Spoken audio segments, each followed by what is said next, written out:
আসসালামু আলাইকুম। এই ভিডিওতে আমরা দেখব যে কিভাবে একটা গুগল সার্চ কনসোল অ্যাকাউন্ট তৈরি করে। তো প্রথমে আমরা আসলে জেনে নিই যে গুগল সার্চ কনসোল অ্যাকাউন্টটা ফ্রি নাকি paid. Google search console account create করাও ফ্রি এবং এটা আমরা যতদিন ইউজ করব বা এটা ইউজ করাও কিন্তু সম্পূর্ণ ফ্রি। এই ক্ষেত্রে কিন্তু কোনো পেমেন্ট করার কোনো প্রয়োজন হয় না। এবং গুগল সার্চ কনসোল অ্যাকাউন্ট তৈরি করার জন্য আমাদের যেই আরেকটা জিনিস প্রয়োজন সেটা হচ্ছে আমাদের একটা জিমেইল অ্যাকাউন্ট লাগবে।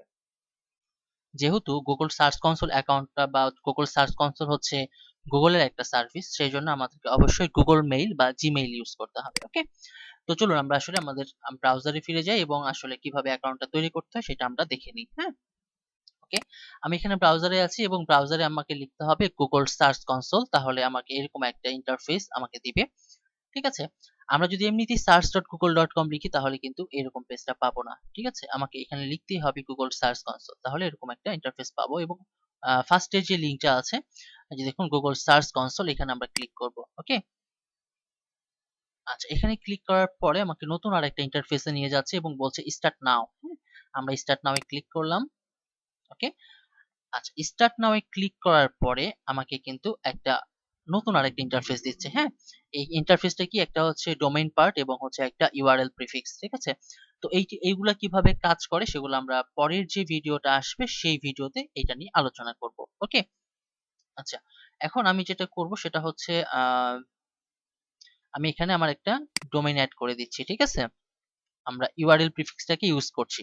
কেন করছি এগুলো আমরা পরে আলোচনা করব। জাস্ট আমরা এখানে হচ্ছে এটাতে অ্যাড করে দিচ্ছি।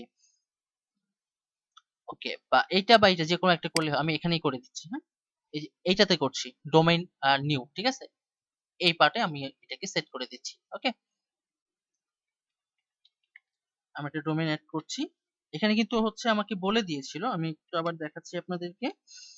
দেখুন এখানে এক্সাম্পলটা যেটা ছিল example.com, অর্থাৎ এটা হচ্ছে আমার ডোমেইনের নাম এবং এটা হলো এক্সটেনশন। ঠিক আছে, তো এই ক্ষেত্রে আমি শুধুমাত্র কি লিখেছি, আমরা শুধুমাত্র লিখেছি তৌহিদ, এটা হচ্ছে আমার ডোমেইন নেম, এবং .info এটা হচ্ছে আমার এক্সটেনশন, ডোমেইন এক্সটেনশন। ঠিক আছে, এখন এখানে আমরা যদি কন্টিনিউ এ ক্লিক করি,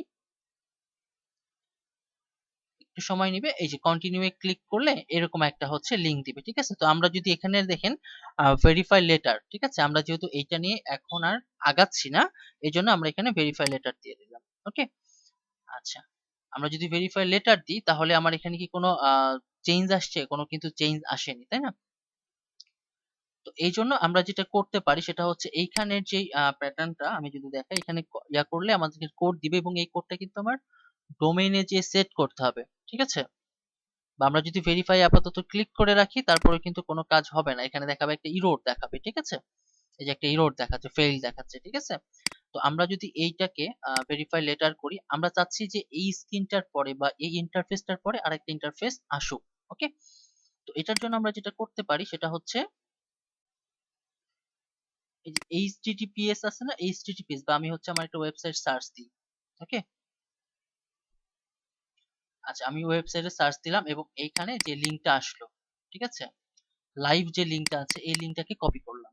এটাকে বলে লাইভ লিংক। ঠিক আছে, অর্থাৎ যে লিংকটা শো হয়, কারণ একটা ডোমেইন চারটা অবস্থায় থাকতে পারে। ঠিক আছে, চারটা অবস্থায় কি কিভাবে থাকতে পারে সেটা আলোচনা করছি, কারণ আমাদেরকে অবশ্যই ডোমেইনের অবস্থাটা জানতে হবে। ঠিক আছে, ওকে, আমরা একটা কাজ করি, এইখানে আমরা এই যে লাইভ লিংক, এটাকে বলে লাইভ লিংক, এটাকে আমরা কপি করলাম, কপি করে এখানে যাওয়ার পরে এখানে পেস্ট করে দিলাম। ঠিক আছে, কারণ এখানে তারা কিভাবে চেয়েছে দেখেন, https://www.example.com। হ্যাঁ, তো আমার এখানে কিন্তু লাইভ লিংকে www টা নেই। ওকে, সমস্যা নেই, আমরা এখানে কন্টিনিউ এ ক্লিক করলাম। ওকে, আমরা একটু ওয়েট করি। ওকে, কন্টিনিউ ক্লিক করার পরে এখানে কিন্তু আরো কিছু অপশন আছে। ঠিক আছে, তো আমরা এটাকে দুই ভাবেই করতে পারি।